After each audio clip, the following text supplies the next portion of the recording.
I knew from the second I saw her strutting across my lawn in those wedge sandals and that cheap clipboard that she was going to be a problem.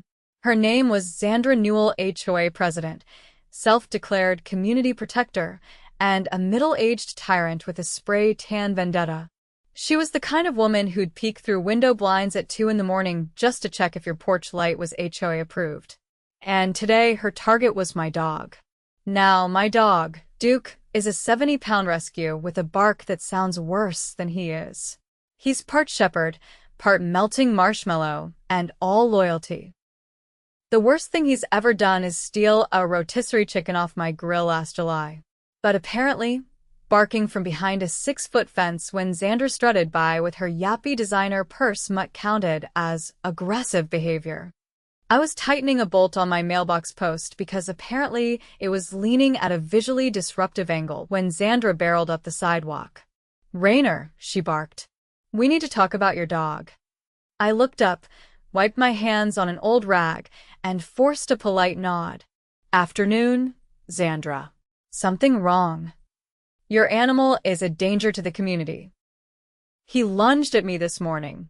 "I've filed a report with Animal Control and the HOA board has voted to fine you $500 for violation of Section 8, subsection 4 pet conduct."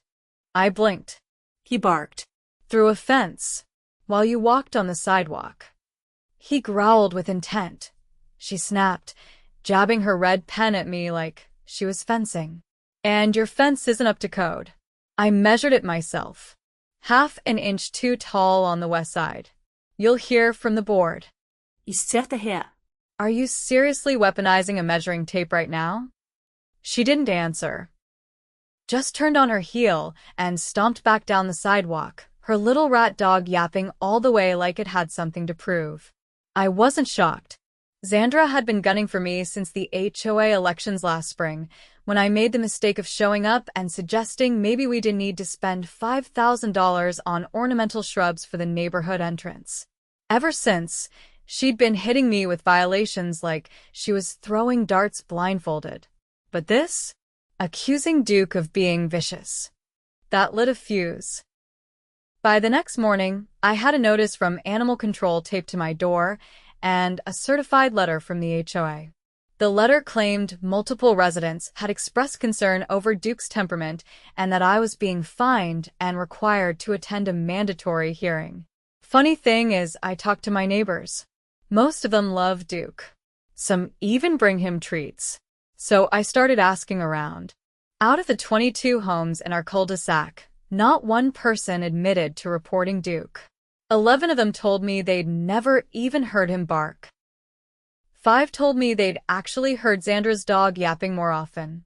1 even said they'd seen her provoke Duke by pacing back and forth in front of my fence. Something stank. So I requested a copy of the complaint from Animal Control. Took a couple days, but when I got it, guess whose name was the only one on the report? Xandra. Just Xandra. She claimed Duke had leapt at the fence with clear intent to harm and that she feared for her life. There were no witnesses, no photos, just a paragraph of melodramatic garbage and a signature that looked like it had been written in a windstorm. Now here's the kicker. According to the city ordinance, filing a false report to Animal Control is a misdemeanor, punishable by fines and restitution. I knew exactly what I was going to do. I called Animal Control and explained the situation. Gave them copies of witness statements from neighbors, footage from my doorbell camera showing Duke wagging his tail the entire time Xandra was in front of the fence, and a letter from my vet confirming Duke had passed his temperament test just 3 months ago. The officer on the line was professional, but I could hear the amusement in his voice when I finished. "Sounds like someone's got a personal issue with you, sir. We'll be in touch." 2 days later, Animal Control dropped the case.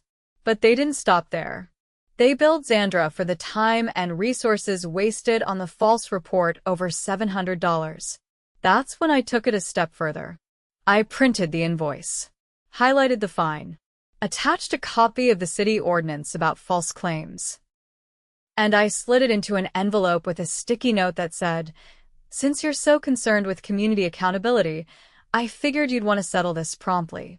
I dropped it off at the HOA office myself, right into Xandra's personal inbox. I thought that would be the end of it. But Xandra doesn't know how to take an L. The next morning, I woke up to another certified letter. This one claimed I had intimidated a board member by delivering unauthorized legal documents and that I was now being fined again, this time for threatening behavior. That's when I pulled out the big guns. See, what Xandra didn't know is that I'm not just a guy with a rescue dog and a rusty mailbox. I'm also a licensed paralegal who used to work in municipal code enforcement before I retired early. I know how to read bylaws. I know how to find patterns. And I'd been documenting every bogus fine she'd sent me for the past 8 months. I spent the next week putting together a file. Not just my neighbors, too. I talked to the couple down the street who got fined for having unapproved solar lights. The single dad who got cited for letting his kids use sidewalk chalk. The nurse who got a notice about her non-regulation wreath during Christmas. All of it was coming from Xandra, and most of it was legally toothless. By the time I was done, I had a 36-page report, a timeline of violations, and a pattern of abuse of power. Then I filed an official complaint with the county's HOA Oversight Committee, and I copied Xandra on every page. On the third Tuesday of the month, the HOA held its monthly board meeting in the community center, a beige prefab building with flickering fluorescent lights and folding chairs that had seen more elections than most of the board members combined. It was open to residents, though few ever showed up unless they wanted to complain about potholes or ask why the neighborhood pool's heater still didn't work. That night, I showed up early and took a seat in the front row. I wore a polo shirt and clean jeans. Not because I wanted to impress anyone, but because I knew Xandra would be sizing everything up. She was at the head of the folding table, flanked by her usual posse. Wayne, a retired insurance adjuster who always looked confused when anything newer than a fax machine was mentioned, and Cheryl, who ran the newsletter and never spoke unless she was whispering warnings about weeds. The room was mostly empty, save for a few residents I'd tipped off earlier that week. I had spent my weekend visiting neighbors, not just gathering statements, but showing them the documents Xandra had sent out over the past year. I didn't ask them to take my side. I just asked if they'd seen the patterns. Most had. Some just hadn't realized how deep it ran until they saw it on paper. Xandra called the meeting to order with a sharp rap of her pen against a clipboard. "We'll begin with new business," she said, her voice flat like she was reading off a traffic citation. "There's been a recent incident involving an aggressive dog and threats made against board members. The board has reviewed the situation and—" "Actually," I interrupted, standing slowly, "I'd like to address that." She looked up, startled. "You'll have your chance during open forum, after board business concludes." I glanced around the room, then looked directly at the secretary seated beside her. I submitted a formal motion to be placed on the agenda under resident grievances. According to subsection 3 of the HOA's own meeting protocols, I'm entitled to speak before new business if the grievance involves a board member's conduct. Cheryl froze mid-scribble. Wayne blinked like he hadn't heard a word. Xandra's mouth twitched. She tried to push past it. That clause only applies when the board acknowledges merit in the grievance. "Check the bylaws again," I said, pulling out my own printed copy and flipping to the page. "It says the meeting chair must allow the grievance to be voiced before any unrelated business is discussed, provided the complaint includes documented evidence and was submitted 72 hours in advance." Mine was. "You received it Monday morning." Xandra didn't respond, but Cheryl quietly slid the meeting schedule from her folder and glanced at the top margin. Her pen scratched softly against the paper. Then she looked up at Xandra and gave a single nod. Xandra leaned back in her chair. "Fine. "You have 3 minutes." "Perfect. I'll only need 2. I stepped forward with my folder, opening it to the first tab section. This is a timeline of all citations and fines issued to me over the past 8 months. All but one were signed by Xandra herself. Several of them reference rules that either don't exist in the HOA bylaws or were misquoted entirely. I flipped the page. This is a sworn statement from Animal Services clearing my dog of any wrongdoing. The report filed against him was not only unsubstantiated, it was the only complaint on record. 1. From Xandra. No other resident filed a concern. A few murmurs rose from the back. I recognized one voice, Mr. Alvarez, who lived 3 houses down and kept a vegetable garden that Xandra once tried to classify as unauthorized landscaping. I continued. This next section includes statements from 13 homeowners who have received similar fines or threats of fines, many of which were later quietly withdrawn or never followed up on. I've also included email correspondence showing that Xandra often issued these citations without board approval. Xandra shifted in her seat. Her expression was still composed, but her knuckles tightened on the edge of the table. And lastly, I said, holding up the final section, this is a copy of the complaint I filed with the county's HMA regulatory office, citing abuse of power, falsification of enforcement notices, and retaliation against homeowners who question board spending. You're out of time, Xandra snapped. I turned slightly, addressing the room now. I'm requesting a vote from the residents present to call a special audit of board activity for the past fiscal year. If we get 6 signatures, the bylaws require the board to comply. Anyone who wants to sign can see me after the meeting. Xandra opened her mouth, but Wayne leaned forward for the first time all night. Wait, he said, voice gravelly. You're saying she sent out citations without board review? I nodded. In at least 9 documented cases, yes. And in 4 others, the violations referenced rules that don't actually exist. I've got the paperwork here if you'd like to see it. He looked at her slowly. That's not what we agreed to when we took these seats. Xandra huffed. It's called initiative. The board can't wait for every little complaint to go through a committee. Maybe not, I said, but it is supposed to follow its own rules. She stood abruptly, her chair scraping the tile. This is a smear campaign. You're just angry because your dog got flagged. My dog got cleared, I said calmly, and you got invoiced. That drew a few chuckles, low but unmistakable. Xandra grabbed her clipboard and stormed out without adjourning the meeting. Cheryl blinked after her, then looked at Wayne. Do we keep going? Wayne shrugged. I guess we take public comments now? I didn't speak again. I didn't need to. One by one, 3 other residents stood and shared their own stories. A woman described being fined for hanging a rainbow windsock. A man said he was cited for having a non-neutral front door color, even though the shade had been approved years earlier. Another said Xandra had tried to stop her from holding a memorial service for her late husband in their backyard, citing noise concerns. It wasn't a mutiny.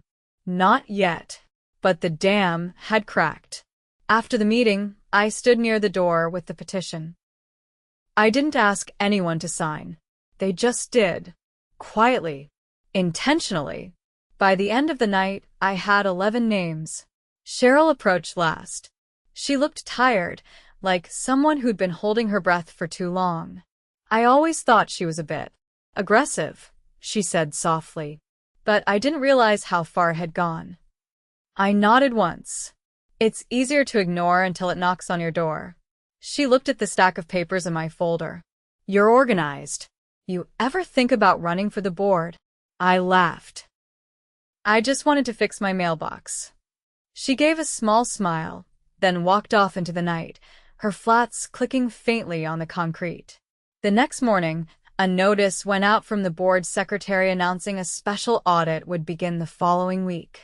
An independent mediator from the county's HOA Oversight Division would be reviewing board activity, with a focus on enforcement history and financial decisions.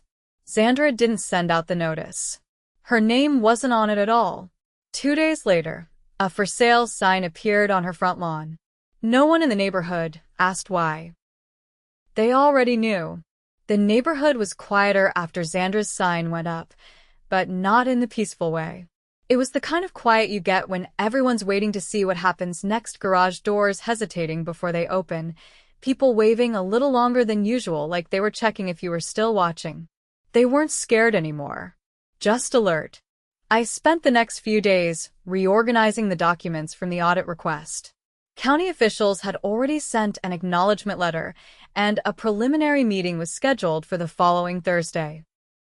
Until then, I kept to my usual routines, mowing the yard, walking Duke, fixing a sagging gutter, but I wasn't just waiting around. I'd lived here for almost 8 years. Long enough to know the difference between nosy neighbors and the genuinely decent ones. So I started calling in some favors, not the kind that come with strings, but the kind you earn by helping someone shovel their driveway at midnight or running power cords across fences during blackouts. I asked around about the HOA's legal representation, who handled their filings, and most importantly, how they managed their budget. That's when I found it. A line item buried in last year's statements. Legal consulting fees, unspecified claims defense. Just over $9,000. No breakdown. No explanation. And it had been signed off by only 2 board members. One of them was Sandra. I called the firm listed beside it, a small-time property law office downtown. I introduced myself as a homeowner verifying expenditure data and asked if they could confirm the scope of the services rendered.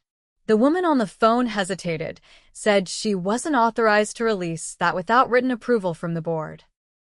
But she did let one thing slip before hanging up. The invoice was for a single case, but we can't go into specifics, you understand. A single case. $9,000. Unspecified claims defense. I looked back at the date. It lined up exactly with the month Sandra had tried to push a policy expanding the HOA's authority to enforce home inspections without prior notice. The residents had rejected it in a vote, and afterward, she'd gone oddly quiet about it. Until now, I hadn't thought much of it. That night, I sat on the porch with Duke, sipping coffee while he rested his head on my boot. The sun was slipping behind the pines, and the cicadas were starting up in the distance. I wasn't thinking about revenge. I was thinking about leverage. The special audit wouldn't just uncover fines and violations. If it touched the budget, and it would, then that legal fee would have to be explained. And if that explanation didn't hold up, Sandra wouldn't just lose her position. There could be charges. And she knew it. The next morning, I got a letter in my mailbox. No envelope. Just folded paper with my name written in sharp, looping cursive. I opened it on the spot. Withdraw your petition. You've made your point. If you don't, I will file for defamation. This is your only warning. No signature, but I didn't need one. I walked it straight to the local precinct and filed a report, not because I was scared, but because I wanted it on record. Then I dropped a copy into a manila envelope and mailed it to the county's audit officer, along with a note. See attached, threat received after audit announced. May be relevant to board conduct. By Thursday, the meeting room at the community center was packed. The county had sent 2 representatives, a woman named Elise and a man named Carter. They weren't there to play referee. Their job was to observe, ask questions, and collect any relevant materials. Elise had a laptop open before the meeting even started. Carter sat with a legal pad, watching everything like a man who'd seen this kind of circus before. Sandra arrived 10 minutes late. She didn't sit at the board table. Instead, she took a chair along the wall, arms crossed, jaw tight. She didn't speak, didn't acknowledge anyone, just stared straight ahead like she was trying to outlast the room. Wayne opened the meeting, his voice rougher than usual. We'll begin with Agenda Item 1, County Audit Procedures and Board Activity Review. Elise stood. This session is being recorded for documentation purposes. We'll begin by reviewing board-approved expenditures from the last fiscal year, followed by enforcement actions issued to residents. All documentation provided to the county will become part of the public record. She didn't raise her voice. She didn't need to. The room went still. Wayne handed over the financial statements. Elise paged through them quickly, then stopped. This consulting fee. She tapped the entry I'd flagged. Can someone explain what this was for? Wayne blinked. That was. I believe that was during the spring. Xandra would know more. Elise turned. Ms. Newell? Xandra didn't answer. Elise waited, then looked back at Wayne. Was this expense approved by a board vote? Wayne hesitated. No. I think it was marked as urgent. Xandra said it was necessary to protect the board from legal exposure. Was a receipt or invoice provided? Cheryl, who had walked in quietly and taken a seat behind Elise, spoke up. We were told it was confidential. I never saw anything. The silence that followed was different than before. Not tension. Something colder. Like the air had shifted. Carter looked up from his notes. We'll need copies of any correspondence regarding this decision. Emails, letters, meeting notes. Wayne nodded slowly. We'll gather everything. Elise turned the page. Let's move on to enforcement actions. We've received multiple statements from residents alleging that violations were issued without proper citation or board approval. She began reading from a list, each item tied to a date and address. Each time, she asked the same question. Was this citation voted on? Wayne and Cheryl exchanged looks. More than half the time, the answer was no. By the end of the hour, Elise had flagged 7 separate policy breaches. Carter had documented every response, every pause, every shift in tone. The audit wasn't done, but the damage was. After the meeting, as people filtered out, Elise approached me. Mr. Raynor, she said, glancing down at her laptop, your documentation was thorough. We'll be following up with a formal report. I nodded. I figured you'd find what you needed. Carter joined her. One more thing. The threat you received, do you still have the original copy? I handed it over. He took it carefully, placed it in a document sleeve. You may want to consider a civil claim, he said. We've seen cases like this escalate. If it happens again, contact us directly. I thanked them, then stepped outside. The air was cooler than it had been in weeks. Not cold, just sharp. Like the kind of breeze that comes right before a thunderstorm. The crowd was thinner now, but I noticed more people nodding as they passed. Not the kind of nods that say, hello, but the kind that say, we're with you. I walked home with Duke trotting beside me, his tail wagging slightly with each step. When I reached my porch, I found a small box sitting on the steps. No label. No note. I opened it cautiously. Inside was a single dog biscuit shaped like a gavel. I laughed. Not loud, but real. Later that night, I got a call from Cheryl. She didn't waste time. We're holding a vote to restructure the board. Xandra's stepping down. She hasn't said it officially, but she knows what's coming. I didn't say anything at first. Just listened. We'd like you to consider filling the vacant seat, she continued. Not for politics. Just for order. You've got the documents, the memory, and the spine. I looked out at the street, the quiet curve of pavement lit by porch lights and humming street lamps. Duke was snoring by the door, belly up, paws twitching. I'll think about it, I said. You've got until Monday. After she hung up, I poured a glass of water and sat on the porch again. I didn't need to think about it long. I'd never wanted power. I just wanted fairness. But maybe that was exactly the kind of person who should be in charge. I watched as a car passed slowly down the street. The driver waved. I waved back. For the first time in months, the neighborhood didn't feel like a battlefield.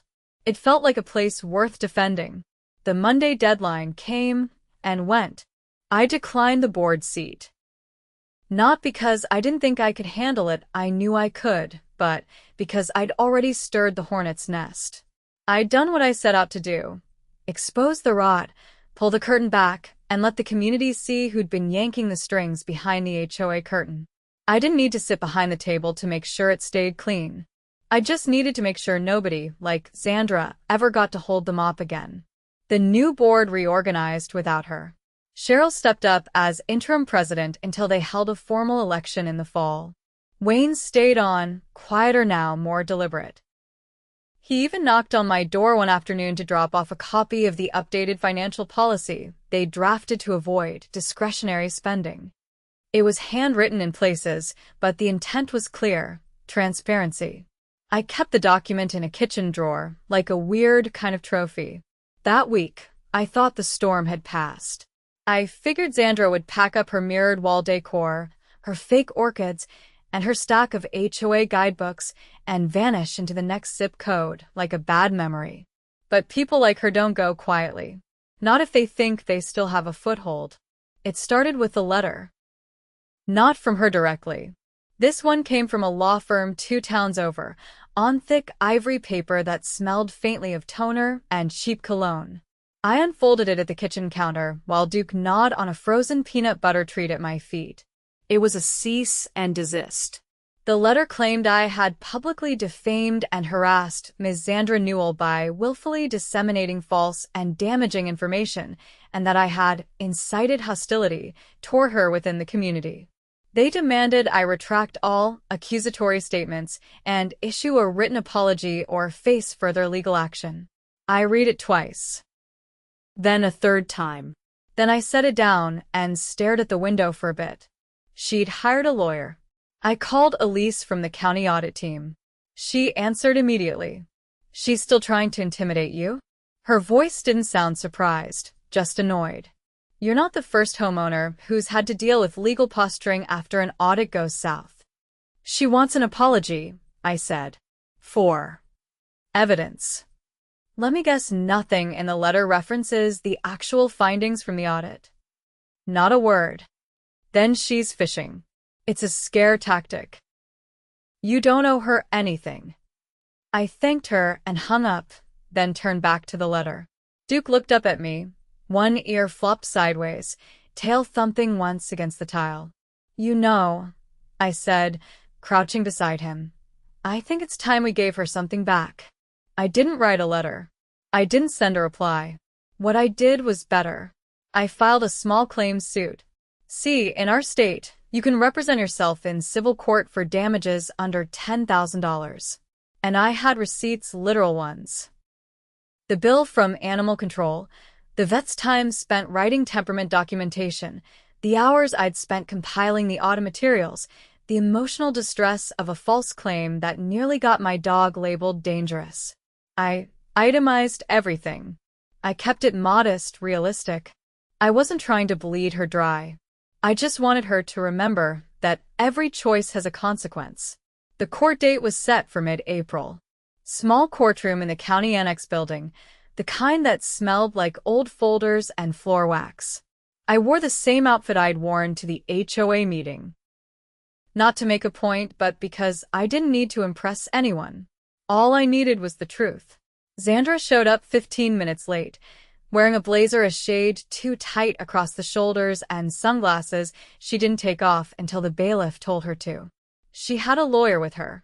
Young guy, maybe fresh out of law school, with a slick-back haircut and a folder full of highlighted pages that I suspected were mostly dramatic adjectives and not much else.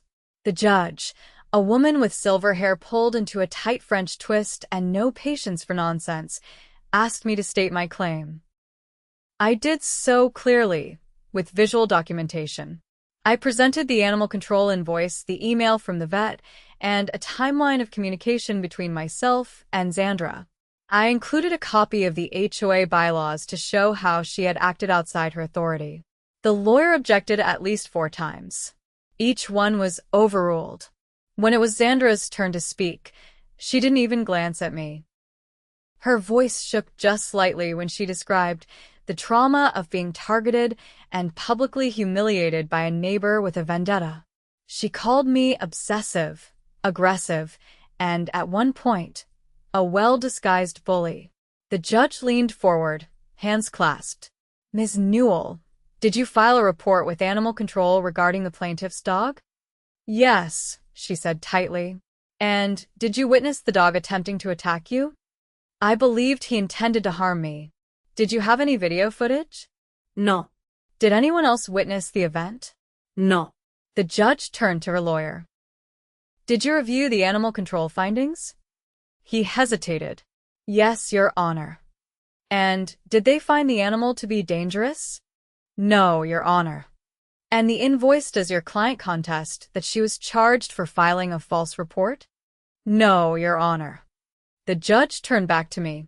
Mr. Raynor, your documentation is thorough. Your claim is reasonable. I find in your favor for the full amount. Xandra's shoulders stiffened. The lawyer looked like he wanted to shrink into his chair. The judge banged the gavel once and stood. Court is adjourned. Outside the building, the sunlight was harsh and unflinching. Xandra walked past me without a word, her heels echoing off the pavement. Her lawyer trailed behind, already pulling out his phone. I stood there for a moment, the court order in hand. It wasn't about the money. It was about the principle. About standing firm when someone tried to bend the rules around you until they snapped. 2 weeks later, a cashier's check arrived in the mail. No note, just a payment in full. I deposited it and used the money to install a new security system around my house. Not because I expected retaliation, but because if someone like Xandra ever tried something again, I wanted the footage to be crystal clear. Spring settled in after that. The neighborhood shifted in small but measurable ways. Cheryl started hosting monthly check-ins on the community center lawn, nothing formal, just a few fold-out chairs and a pot of coffee. People came. They brought cookies. They talked about real things: the broken storm drain on the west cul-de-sac, kids biking too fast near the curve, someone's missing cat. No one mentioned Xandra. Not because they were scared. Because she didn't matter anymore. I kept walking Duke every morning. He still barked at squirrels, still tried to chase the mail truck, still rolled in the grass like it was made of catnip. But there was a lightness to him now, like he knew the air had cleared. One evening, right before sunset, I saw Cheryl walking up the sidewalk with a clipboard. Not Xandra's kind. This one was colorful, covered in stickers and scuffs.